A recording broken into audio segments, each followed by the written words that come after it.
Victor. I think Victor's doing it. Apparently it's really, really It's small. It's tiny. It's on the residential level. Oh, it is?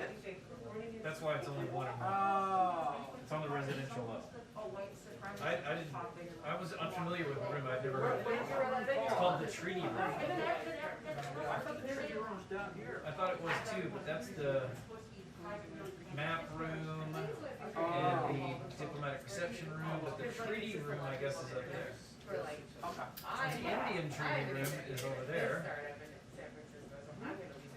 That's in the EEOB. So I always get like the map room and the flag. I do too. I get them all mixed up. I do too. I'm trying to look at a map right And you now. have a treaty room too at the State Department, right? Yes, they do. That's where they do the. That's where the shake, floor. shake, yeah. You know, the floor. Right there.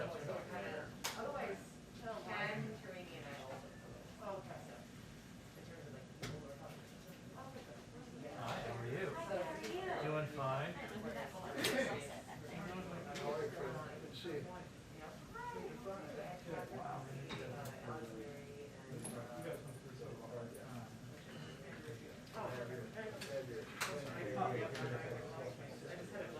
What treaty was signed in? Good question.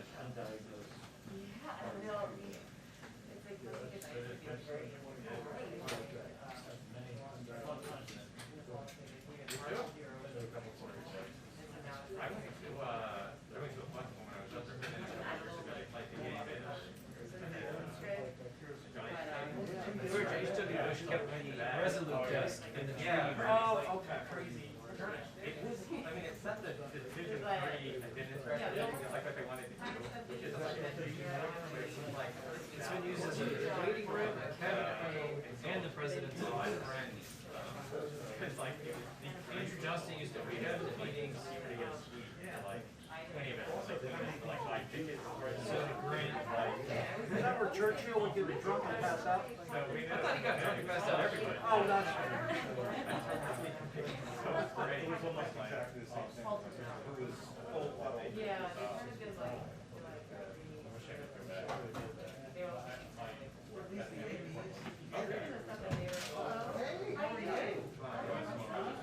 My wife's family is from the Adirondacks.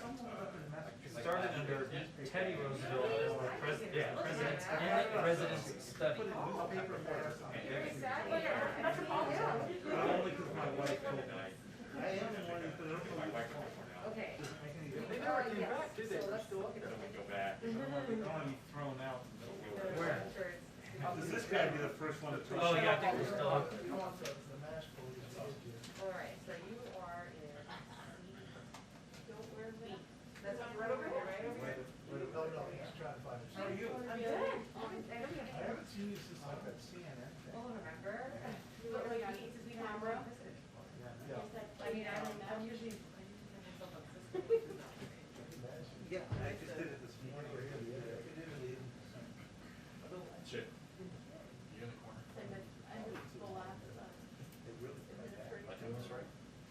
I don't know. Reference the chart. You're right, that's why I'm a photographer. You're correct. Yeah. It's because you don't read charts. Not a visual learner. No, yeah. Sometimes. Sometimes I can color between the lines. I can. Yeah, that's Depends on okay. the day, I'm Okay. feeling. You know what? Somebody came up with a good idea the other day. I can't remember what it was. We need to have like a disc with all the agencies' names on it, and you just turn the disc, and it shows you where you are in the room. Okay. Yeah, like a little lazy Susan, except it's lazy photography. And they're gonna hire all And these. then, yeah, think about it, Yeah. hire Get rid of it. Mm-hmm. You gonna give me a day? I might even do that. I don't know. I'll build it. Yeah. Shut up. You know what? Yeah. That could be your Eagle Scout project. Dude, that's a great idea. And it could be an Eagle Scout project unless they made it out of wood. And they would singe the edges. Yes. Held together with leather straps. Should give it to Archer since he didn't like. Oh yeah, no, I'll give it to him. Yeah, perfect. Oh, I'm sorry. Ah. I know him a little bit.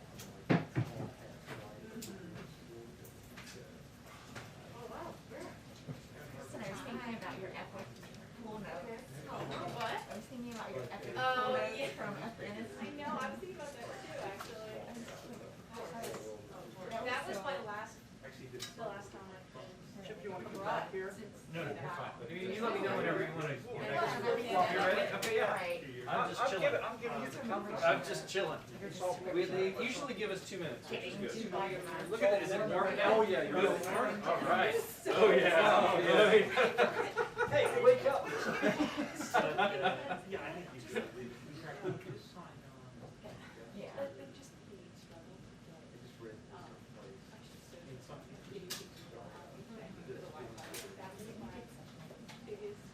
That was such a good job. Yeah, I was thinking about that. But It was you fun. have to sign on to sort of. I'm breaking my heart. Oh, sorry. I see that's right. See, now I. So. I did, just now it was our number spring. Almost 2 years, but I said it's gonna make the whole, most of the first year. You were lucky that you were able to get the wedding done before having to deal with it. Ah, Brian. That's just like, yeah, for you ladies. Also, Indian themed weddings are not really. Nope.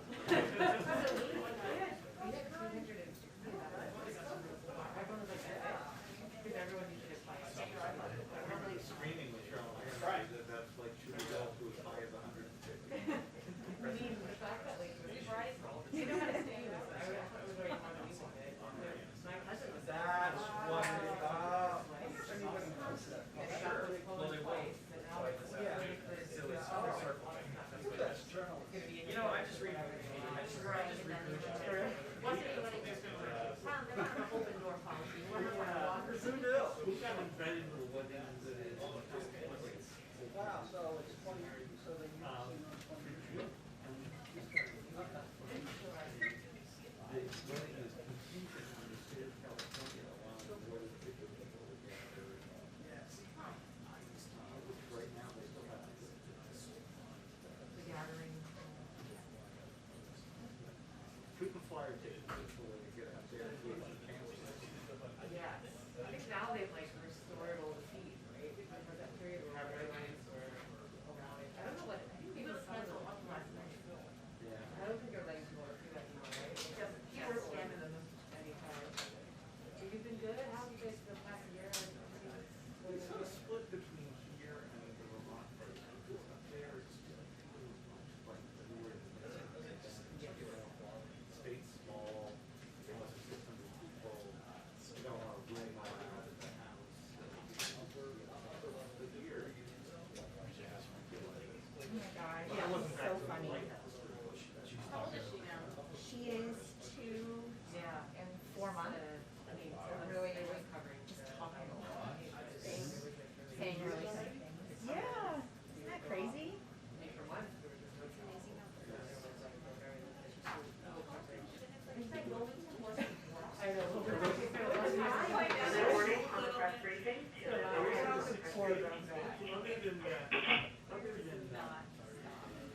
And it's really cute that sometimes I'm like, oh my God, I can't. Just constant talking.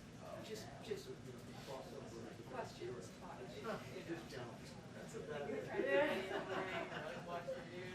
Oh my gosh, no, yeah. I feel like these are pretty No. I mean, look, Steve's all. Clubhouse. Oh, Steve's way in You're this with one. the, you're with. She watches her mommy's on. Yeah. I know, you gotta start. Exactly.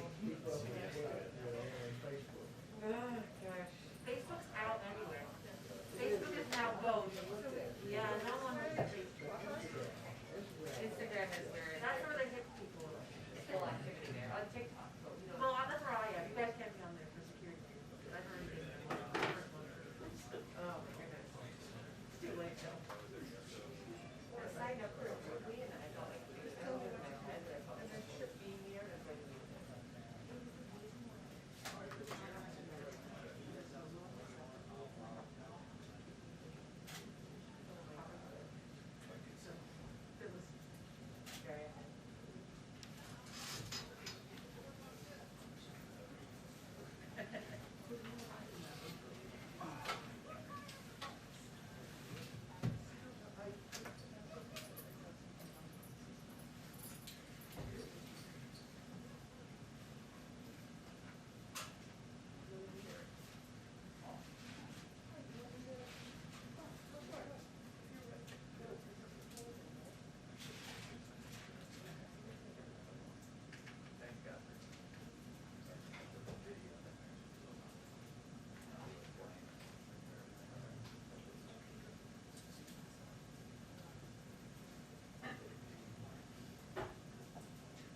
Okay, happy Wednesday. Feels like it should be later than Wednesday in the week. I may be the only one who feels that way. Okay, a couple of items for you all at the top. Today, the Department of Treasury announced the establishment of a new department, the Office of Recovery Programs, to lead the Treasury Department's implementation of economic relief and recovery programs, including nearly $420 billion in programs from the American Rescue Plan. This new office, which will be led by the inaugural Chief Recovery Officer, Jacob Liebenluft, will be focused on efficiently establishing and administering Treasury's programs to support an equitable and swift recovery from the economic challenges brought on by the COVID-19 pandemic. Jacob will also serve as the lead administrator of recovery programs and a principal advisor on recovery program implementation, and he of course will work closely with Gene Sperling. Another piece of good news, today the IRS, the U.S. Department of Treasury, and the Bureau of Fiscal Service announced that they are dispersing nearly $2 million payments from the American Rescue Plan, which brings the total dispersed so far to approximately 159 million payments, with a total value of more than $376 billion. Since these payments began rolling out just last month, over 320,000 payments worth $450 million went to Veterans Affairs beneficiaries who receive VA benefits but don't normally file a tax return and didn't use the non-filers tool last year, hence it took a little bit longer. These payments also include Social Security beneficiaries who didn't file a 2020 or 2019 tax return, and the latest batch of payments has a total value of more than $3.4 billion. Finally, yesterday, Microsoft issued new patches for additional vulnerabilities found in its Exchange servers. You all remember the hacking that we talked about just a few weeks ago. The White House urges all systems operators to apply these patches as soon as possible to ensure the security of systems. The federal government takes this vulnerability very seriously. We are leading by example and requiring all federal agencies to apply these patches and report to the Cybersecurity and Infrastructure Security Agency. That, Alex. Thanks, Jen. Can you talk a little bit about the April 28th address to Congress, what we should expect to hear from the president, and also logistically we know that the attendance will be reduced, so how are you deciding who gets to attend? And then are you working with Capitol Police on security, or are you monitoring any potential threats at this point? Sure. Well, on the second and third question, we of course are working very closely with the Speaker's office, with the offices of leaders in Congress. The President is looking forward to, is excited to have accepted their invitation to address a joint session, something that he has been eager to do since he was inaugurated. In terms of a preview of what the speech will look like, we're a couple weeks out for that, so I expect we'll have more to say as we get closer. But certainly you can expect that he will talk about all of the priorities and his commitment to building the economy back better, getting the pandemic under control, addressing the challenges we face around the world. But as we get closer and the speech is written, we'll have more of a preview. In terms of invitations, that certainly would be handled by the Speaker's office, and so I'd point you to them. And then Afghanistan, the intelligence community's annual report this year said, and I'm quoting, the Afghan government will struggle to hold the Taliban at bay if the coalition withdraws its support. So what plans does the administration have to prevent this from happening and to maintain stability in the region with that withdrawal? And then is there a potential for President Biden to change his mind or extend the deadline if there is a decline in the situation in Afghanistan in the coming months? Well, first, let me say that as a part of this process, the president asked for a review from his national security team. He asked them not to sugarcoat it. He welcomed ideas, welcomed differences of points of view, and he was provided with a clear-eyed assessment about the best path forward. So as a part of his assessment and decision-making, part of the discussion was around the fact that the terrorist threat has evolved. And we certainly saw the threat assessment and saw our colleagues testify yesterday. But part of what we have seen from the intelligence community also is that the threat has become more dispersed. It's metastasized around the world. Al-Shabaab in Somalia, Al-Qaeda in the Arabian Peninsula, Al-Nusra in Syria. It's changed. We're not looking at the 2001 mindset. We can't look at things through the 2001 mindset. We have to look at things through the 2021 world. So we will be monitoring our administration, our national security teams in partnership with our NATO allies and partners in the region, We will be monitoring, of course, and disrupting and focused on disrupting terrorist networks and operations that have spread far beyond Afghanistan, but also continuing to monitor things in the region. We're not going to take our threat off of the terrorist threat, take our eyes off, the terrorist threat or any sign of Al-Qaeda's resurgence, and we will reposition our counterterrorism capabilities in that regard. And the president will talk more about that in his speech in about an hour and a half. And could his deadline extend, or could he change his mind if you do see the situation in Afghanistan decline? Well, I will say that the president made this decision after close consultations and close discussion with and taking into account all of the difficult decisions, all of the difficult factors, I should say, around that decision. So, no, he remains committed to the timeline that he intends to set out in this speech. And then one more quick one on immigration. Vice President Harris just said that her first trip abroad, and it looks like it's going to be to Mexico and Guatemala, but she suggested she won't be visiting the border. And so I'm wondering, first off, if the president is considering a trip to the border, and second, why it's not important for one of, the president's main sort of people that he's tasked with dealing with this to visit the border. Well, what the president's asked the vice president to do is run point on the Northern Triangle and be a high-level conduit in having discussions with leaders in the region. That's exactly what she is doing and will do when she goes and visits countries in the region. And obviously she's had discussions that have been read out as well with some leaders in the region. Secretary of Homeland Security has visited the border. Our other secretaries who run point on these issues will, and we expect will in the future. I don't have any visits to preview for you of the president's, but his focus is on solutions, is on opening up additional facilities, which we have done a great deal of in the last couple of weeks, on moving kids out of the Border Patrol facilities as quickly as possible into these shelters, which we've seen some progress on in the numbers that have been released by the Department of Homeland Security. That's where his focus is on. I expect other senior officials, cabinet members who are running point will continue to do visits and come back and report back to the president. Go ahead, Steve.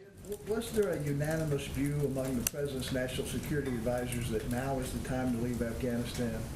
Well, Steve, I will leave it to them to speak to their viewpoints, but I will again reassert that the president asked for a review. He asked for that review not to be sugar-coated. He wanted to hear different points of views. He welcomed debate. And ultimately, he made the decision that because the terrorist threat has evolved, because we have done exactly what we said we would do when we went to Afghanistan to deliver justice to those who attacked us on September 11th, because he believes that more time would not result in a military solution, that now is the time to leave. You saw where the CIA director said the U.S. government's ability to collect and act on threats will diminish when the time comes for the U.S. military to withdraw. Does that give you pause at all? Does it give us pause that the threat? Look, obviously, the CIA director, Bill Burns, is somebody who the president takes advice from, takes counsel from, and certainly listens to when he shares his point of view. And he's known him for quite some time.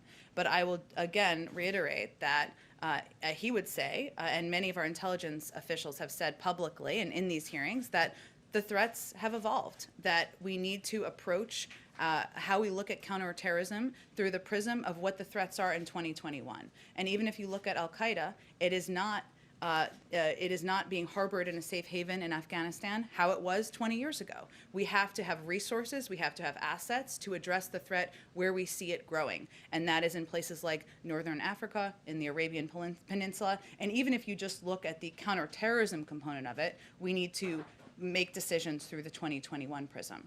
Lastly, just separately, the Kremlin is saying the summit, the proposed summit that the president proposed, would be contingent on U.S. behavior.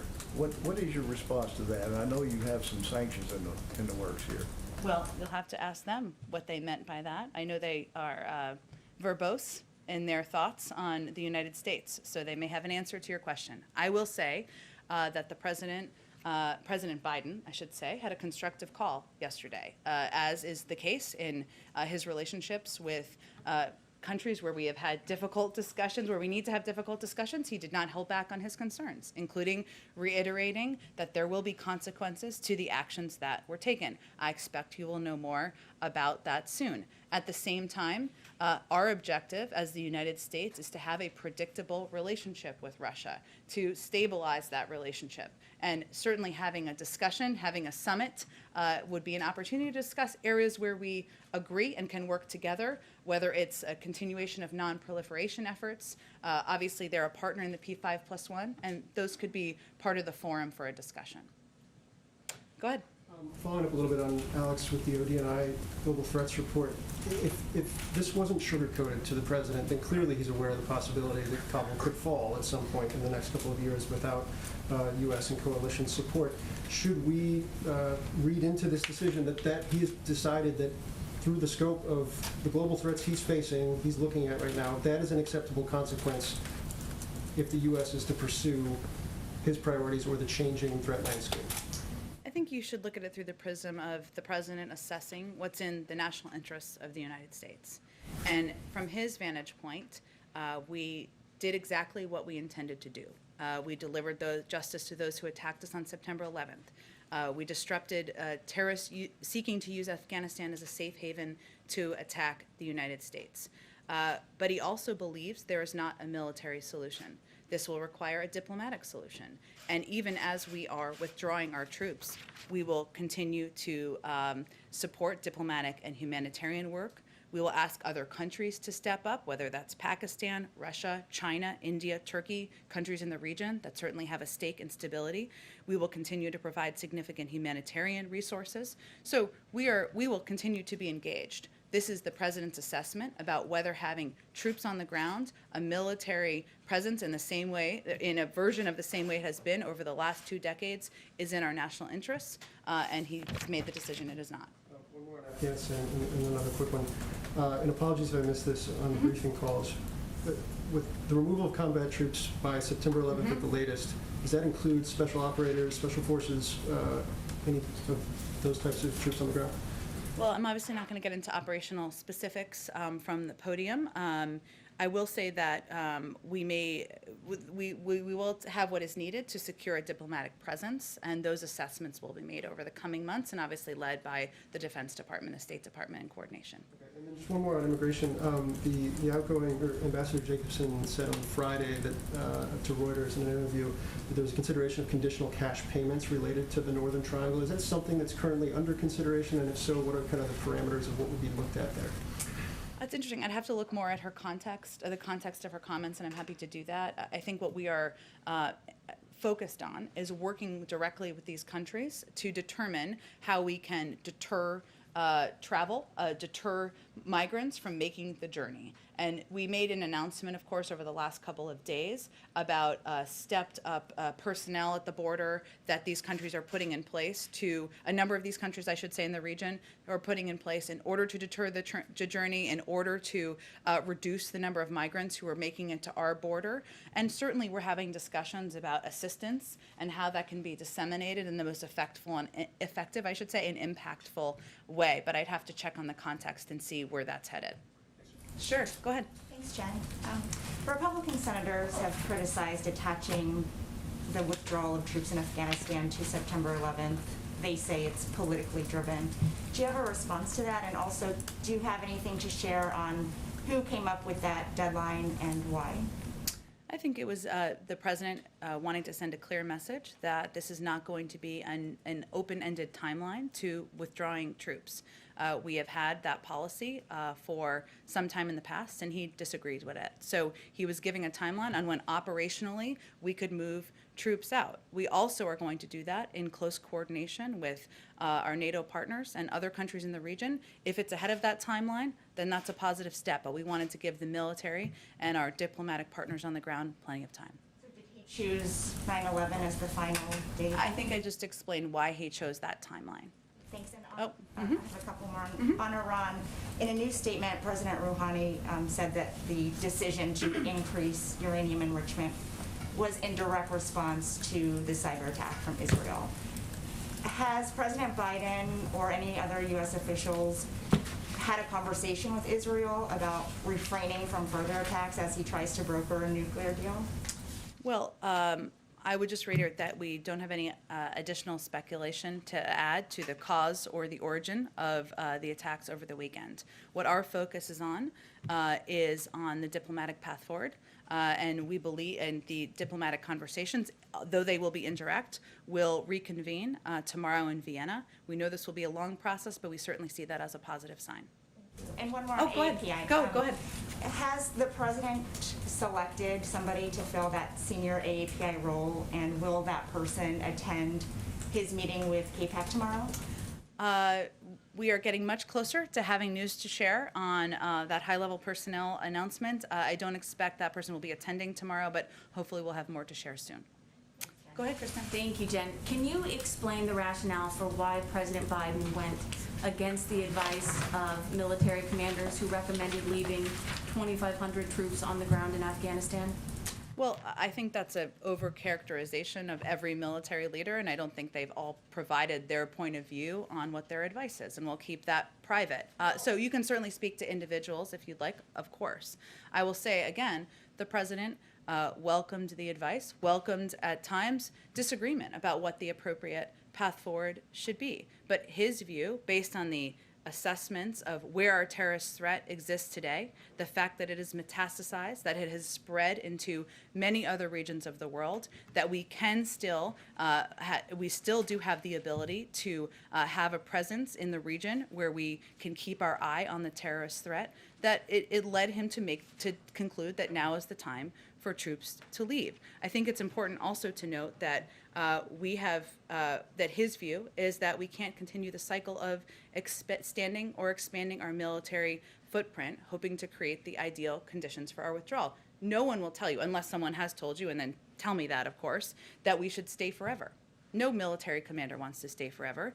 They insist that this is not, some insist this is not the time to leave, some opponents of his decision. But his view is that we've been having that argument. That argument has been made for 10 years, and it has not changed the outcome, has not made a military solution more appealing or more effective. So our Pentagon team reports that most military commanders in the region, and I don't want to give any names because I don't want to violate any on-background agreements, but they say that most military commanders in the region recommended that 2,500 troop level. And if you look at then candidate Biden's own comments from about a year ago, he said that he wanted to leave several thousand troops in Afghanistan. So what changed between now and then? He asked his team for a clear assessment to make a determination about the best path forward. I will remind everyone that he has been somebody who has long viewed he opposed the surge in Afghanistan. He has long viewed the presence, the military presence in Afghanistan as something that was not a constructive long-term solution. That has been his consistent view. At the same time, because we have the ability to work with our partners in the region to have a presence where we can to allow ourselves to keep an eye on the terrorist threat, he feels this is something that is in our interest as the country, and now is the time to do it. And one question about special immigrant visas for Afghans who really just risk their lives helping the U.S. government and the U.S. military. Will the president commit to more visas and expedited processing for those combat translators before pulling out, because the Taliban have already threatened their lives? Well, he will talk more about this in his speech and more about his commitment to helping exactly those brave individuals who have served and helped our troops and our military presence on the ground. Go ahead. Jen, on the Russia call, you said that the president did not hold back in addressing his concerns, but the Kremlin said that the president did not bring up Alexei Navalny on the call. And is that accurate? And if so, why didn't he bring up a very kind of key human rights issue on the call? Well, I don't have more specifics of the president's comments to read out from the call. I will just say that the status, the health, the well-being of Alexei Navalny is something that we raise frequently and through many channels with the Russians, and we have repeatedly called for an improvement in his treatment, for his release through many of those channels. The purpose of this call was to discuss, in part, the fact that there will be consequences to the actions of Russian leaders over the past several months back into last year, and also to emphasize that, and to also raise, I should say, our unwavering commitment to Ukraine's sovereignty and territorial integrity and concerns about what we see as aggressive behavior on the border, and also to lay out the possibility of a meeting in order to move toward a more predictable and stable relationship. So that was the part of the robust agenda discussed, and I can assure you that the health, the safety of Alexei Navalny is raised frequently and through many channels. Go ahead. Thank you. A few questions. The officer who fatally shot Dante Wright resigned. Does President Biden believe that officer should face charges? I'm not going to weigh in on legal or law enforcement actions. We'll leave that to the courts and law enforcement authorities on the ground. A state trooper also fatally shot a 16-year-old in Maryland. This is on top of the shooting of Dante Wright. Under the Obama administration, the Justice Department had ramped up investigations of local police departments. Does President Biden plan to reinstate similar pattern and practice investigations to identify civil rights and other abuses in training?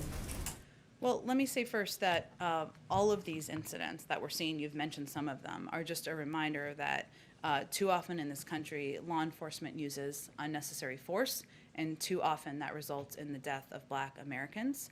And the president has repeatedly said that he believes we need police reform, and that's why he's calling on Congress to deliver that to his desk.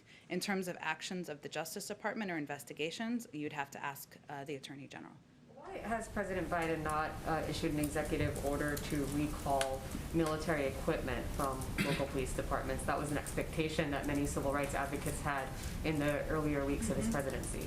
And we've been in very close touch with many civil rights leaders about the issues, the ideas they have, concerns they have in some cases, and what they'd like to see happen. We're working very closely with them on moving and pushing for the passage of the George Floyd Act. I know that does not solve all of the issues. We're not suggesting that. I would say this is an issue that will be a cause of the President Biden's time in office, and we are less than 100 days in. There's more to come. Right now, our focus is on working toward getting that legislation passed. Just on a separate matter, the Biden administration has issued a proposal to rescind some of the Trump-era abortion rules. Why is the administration not immediately suspending those rules? I can check. Are you talking about the Title X rules? There can be a process sometimes, and if it's an agency action, sometimes that's the reasoning. I can check on the specifics of the timeline, but our point of view is certainly they should be rescinded. So. Go ahead. Thank you again. Back on Afghanistan, diplomatically, since that seems to be the solution that the president is going to lay out, what role does the United States intend to play after the withdrawal in talks between the Afghan government and the Taliban? You mean in direct engagement? Well, I would leave that in part to the State Department, who would be leading on any diplomatic talks and conversations. We certainly believe that a diplomatic path is the only path forward. There are conversations that are convening, I think, later this week, and we do have an envoy who often participates in those talks and conversations, and I expect that would be the case moving forward. And secondly, was there any discussion, as the president was talking about this, to make any sort of call to Congress to revisit an AUMF once American troops are out of Afghanistan? Well, the president certainly supports revisiting, revising, taking a look at the AUMF. We put out a statement several weeks ago about that. That remains the case. That remains his point of view, and we look forward to working with leaders in Congress to do exactly that. He's not like tying the troop withdrawal to a new AUMF. No, he's not tying the troop withdrawal, but he is something he would like to see move forward. Yeah. Go ahead, David. Thanks. A couple of questions. One, just closing the loop on something you said in Afghanistan. When you were State Department spokeswoman, you frequently talked about the importance of conditions-based withdrawals because otherwise the message to the Taliban would be, wait us out, and once we're gone, they have free reign over the country.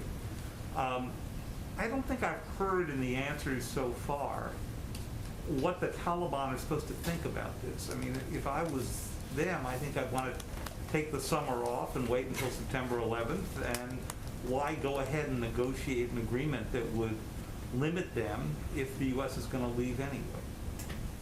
Well, first, I would say that we have an expectation that the Taliban is going to abide by their commitments, and that they are not going to allow Afghanistan to become a pariah state. That's our view. That's also in their interest, in our view. In terms of conditions-based withdrawal, we've been, as you know, David, you've covered this for 20 years, I would say, not to age you. You are young at heart. But, you know, the president has also been involved in the discussions and debates about what to do about Afghanistan for that period of time, as you well know. And his view is that, you know, when you talk about a conditions-based withdrawal, it punts it down the road. We will never leave. What conditions would we be required to leave? By how long? What is it? Does that mean? What's the additional cost? These are all the factors in his mind.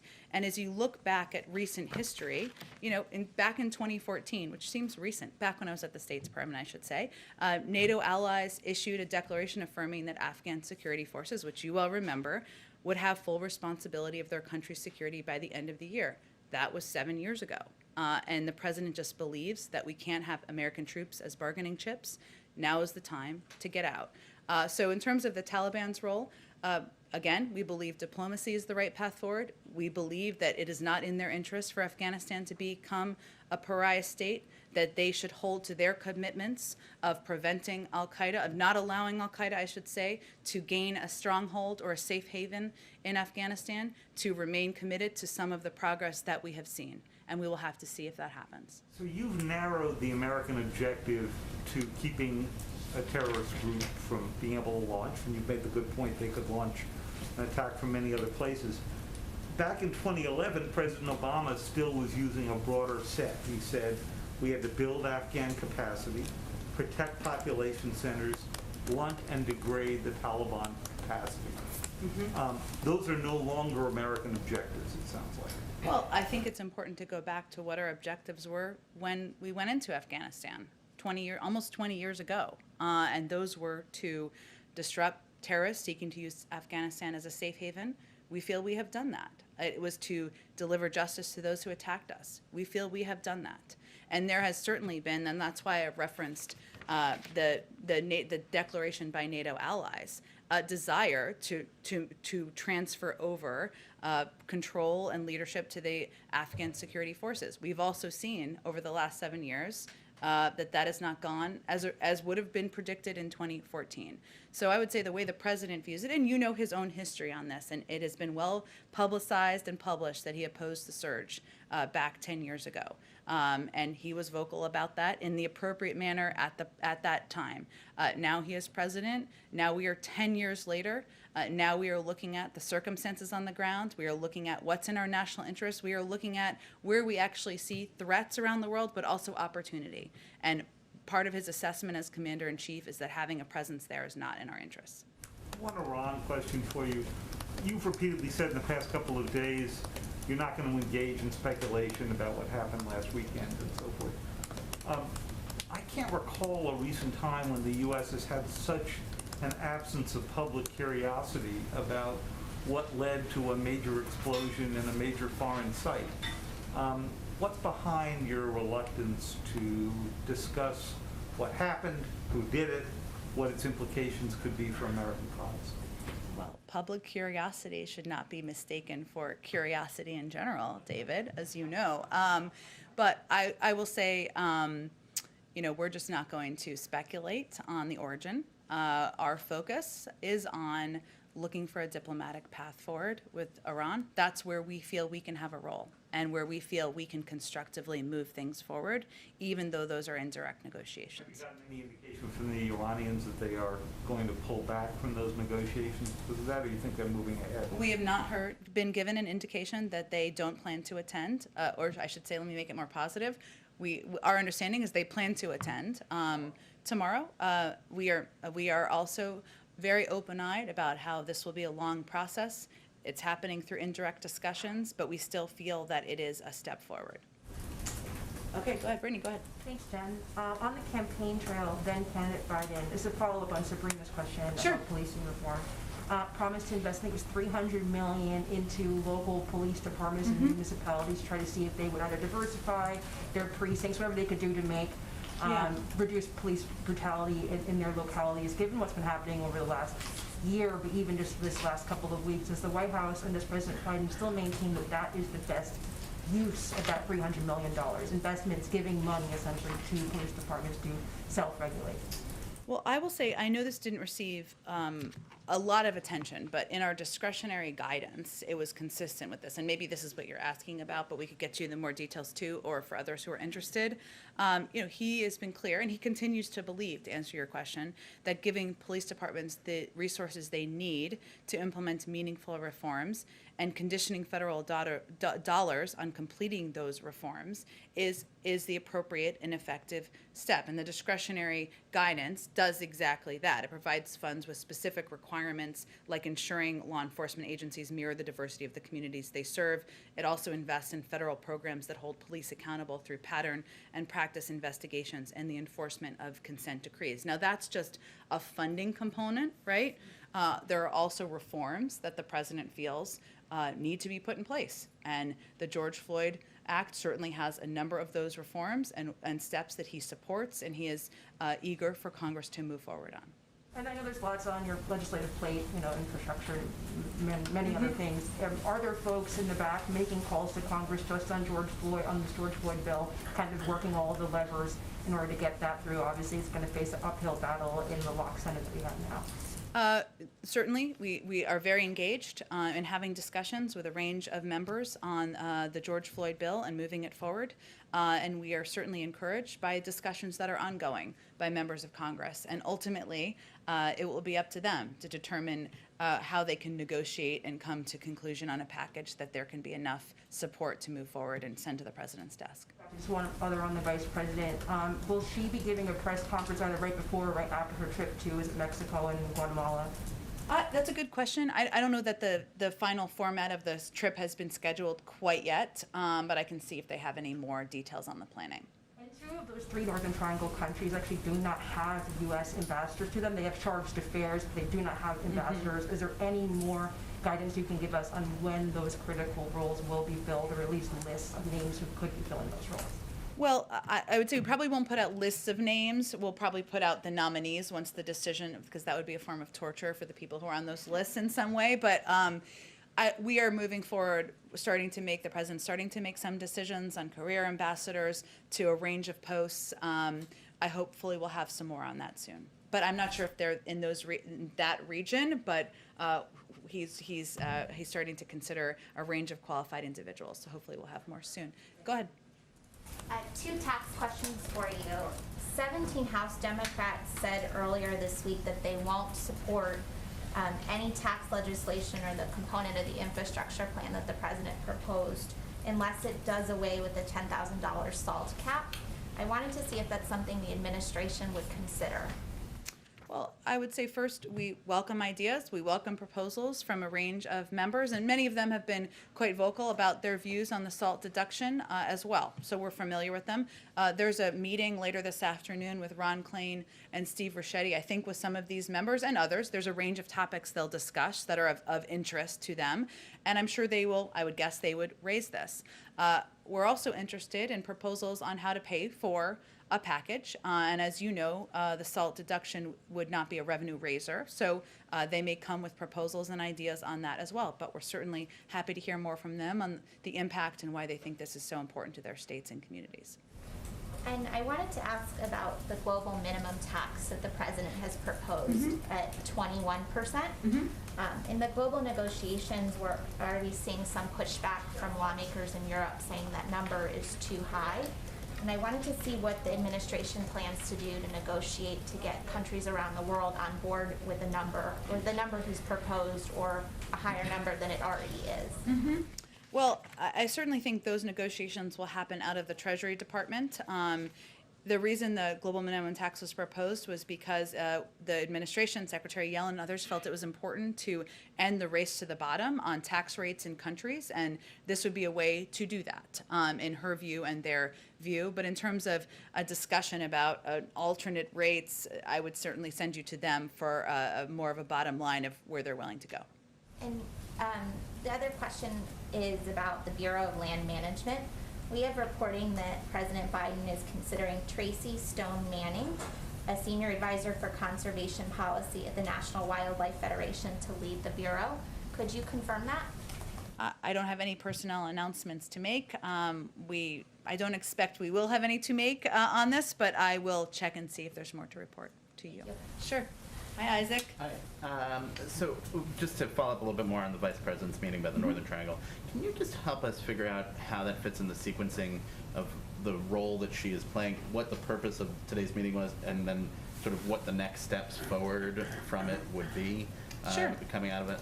Well, I think, a couple of things. One, we've seen the Vice President has obviously also had a number of internal meetings on these issues with internal leaders and team members. We don't always read those meetings out, but those are part of the discussion as well. Certainly, she also spoke directly with the presidents of Mexico and Guatemala recently, and I believe we read out those calls, and we made an announcement about steps we were taking, or steps these countries were taking through discussions with us to increase staffing and personnel and monitoring at the borders to reduce the number of migrants who are coming to our border. So in terms of the sequencing, part of the sequencing is internal discussions with experts, whether that is the Secretary of Homeland Security, the Secretary of Health and Human Services, others who are working at the NSC to determine what the right path forward is with the Northern Triangle. She leads a number of those conversations, gets feedback from our special envoy, Ricardo Zuniga, and others who have been working on these issues for some time. She's also had a number of calls directly with presidents in the region. I expect she'll have more of those to discuss negotiations and diplomatic conversations, even in advance of traveling.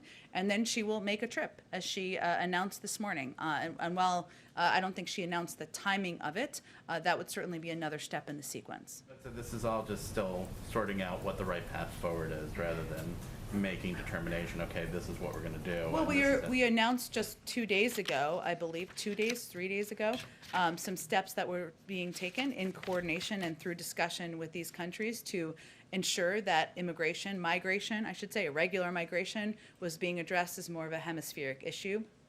And that meant, working with these countries to put in place measures to discourage migration. That's a step. But it will be discussions internally, policy decisions, that's typically how it works, calls with these leaders, announcements about progress made. It will be ongoing. I wouldn't expect it will be a process and nothing happens till the end. This is an ongoing process, and we'll make announcements. I'm sure she will as the developments are concluded.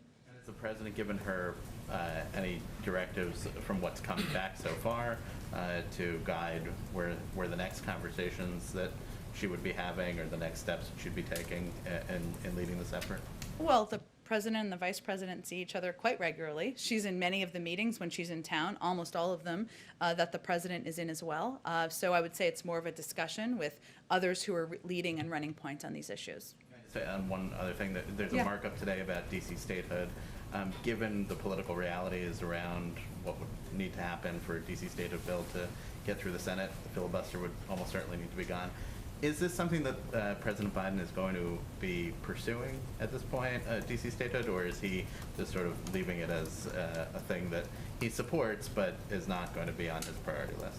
Well, he supports it, and in his conversations, of which there are many, as is evidenced by the last few days, a range of topics and issues come up, and he certainly expresses his support, and ultimately it's up to Congress to pass legislation and send it to his desk. He's not going to prioritize it and say, I want this bill on my desk.